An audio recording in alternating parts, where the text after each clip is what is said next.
নমস্কার বন্ধুরা, আমি নিধিস হোম কিচেনের আরেকটি ব্লগে আপনাদের স্বাগত জানাই। আজ আপনাদের সঙ্গে পরিচয় করাবো আমার পরিবারের বিশেষ একজন সদস্যের সাথে। পুরো ভিডিওটি দেখবেন এবং ভালো লাগলে অবশ্যই একটা লাইক করে দেবেন।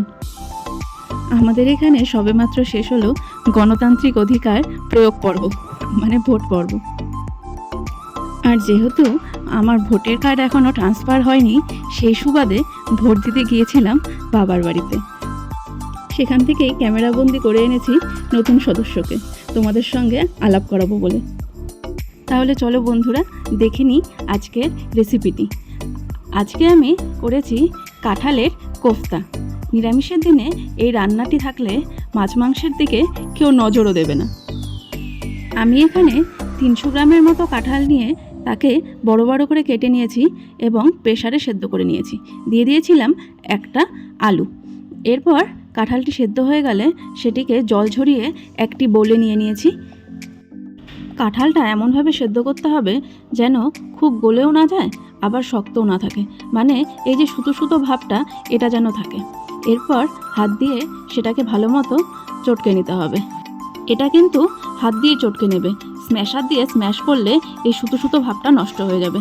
এরপর আমি একটা সেদ্ধ আলু গ্রেট করে দিয়ে দিলাম সামান্য পরিমাণ লবণ এবং একটু হলুদ, দিয়ে দিলাম একটু লঙ্কার গুঁড়ো। আমি এটা রঙের জন্য দিয়েছি, আপনারা চাইলে এমনি লঙ্কার গুঁড়োও দিতে পারেন। আর দিয়ে দিলাম সামান্য পরিমাণ চিনি এবং একটু গরম মশলা। আমি এখানে আগে থেকে আতপ চাল ভিজিয়ে সেটা মিক্সিতে পেস্ট করে রেখেছিলাম। আপনারা চাইলে এখানে আতপ চালের গুঁড়ো ব্যবহার করতে পারেন।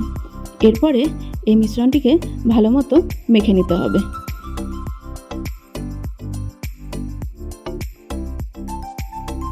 গ্রেভি তৈরি করার জন্য আমি এখানে নিয়েছি রেগুলারের কিছু মশলা, যেমন জিরে গুঁড়ো, ধনে গুঁড়ো, গরম মশলা, ঘি, হলুদ, লবণ, এসব।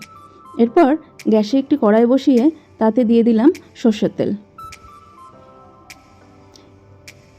এদিকে আমি মিক্সিতে মশলাটি পেস্ট করে নিচ্ছি। আমি দিয়ে দিয়েছি একটা বড় মাপের টমেটো, কিছুটা আদা এবং কয়েকটি কাঁচা লঙ্কা।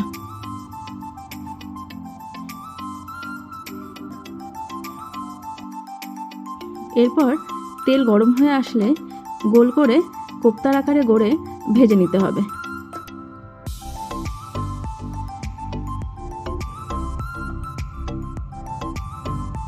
ভাজার সময় গ্যাসের ফ্লেমটি লো টু মিডিয়াম রাখবেন।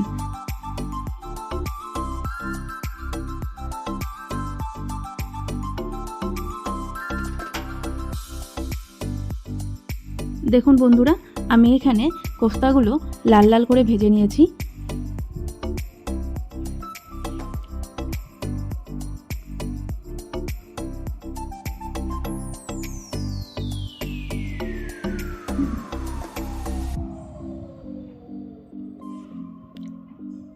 এরপর কড়াই থেকে তুলে একটি পাত্রে রেখে দিতে হবে। এভাবে আমি সব কোফতাগুলো একে একে ভেজে নিয়েছি। এরপর আরেকটি ফ্রাইং প্যানে আমি কিছুটা পরিমাণ তেল দিয়ে দিয়েছি এবং তার মধ্যে দিয়ে দিয়েছি 1 চামচের মতো ঘি।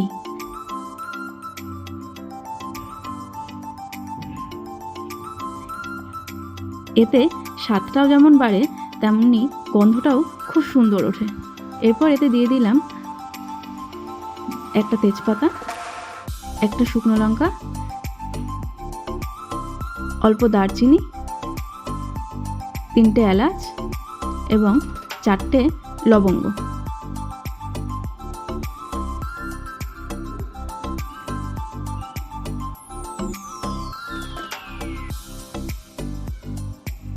ফোড়নটা থেকে মিষ্টি একটা গন্ধ ছাড়লে তার মধ্যে দিয়ে দিতে হবে সামান্য পরিমাণ জিরে।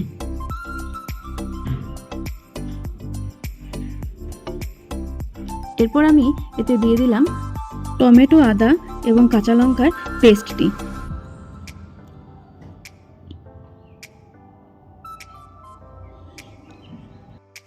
গ্যাসের ফ্লেমটি লো টু মিডিয়াম রেখে মশলাটি ভালো মতো কষিয়ে নিতে হবে।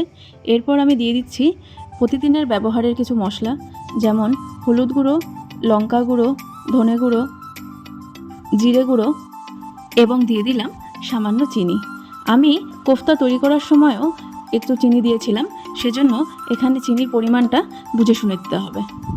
এরপর মশলাটি ভালো মতো নেড়ে চেড়ে নিতে হবে।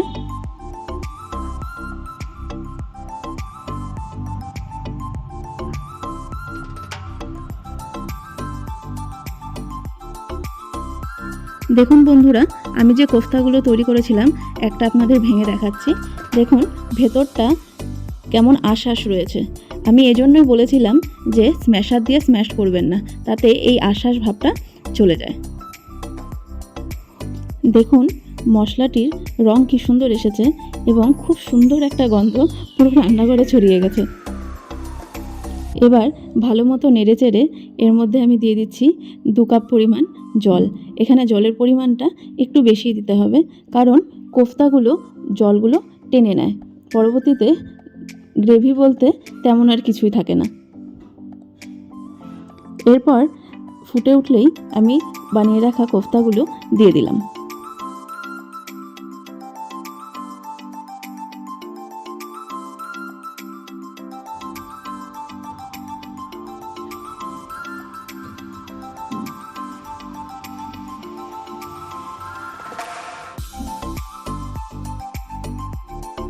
ঢেকে দিয়েছিলাম 2 মিনিটের জন্য। 2 মিনিট পরে ঢাকনা খুলে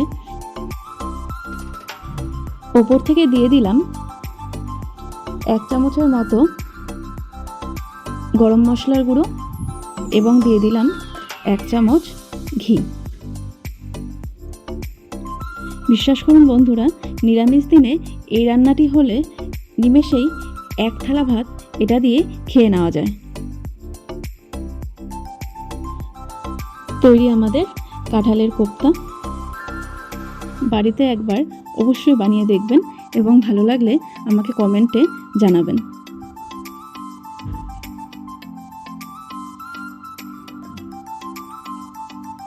আমি ভিডিওর প্রথমে বলেছিলাম আপনাদের সাথে আজকে পরিচয় করাবো আমার পরিবারের একজন বিশেষ সদস্যের সঙ্গে। এবার পালা তার সাথে পরিচয় করানোর।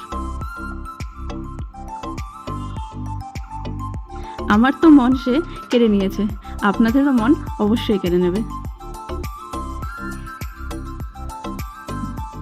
ইনি হচ্ছেন আমাদের পরিবারের সবথেকে ছোট সদস্য।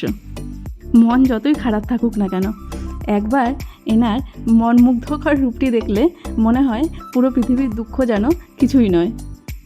অনেক অনেক ধন্যবাদ পুরো ভিডিওটি দেখার জন্য। ভালো থাকবেন, দেখা হবে আবার পরের একটি ভিডিওতে। নমস্কার।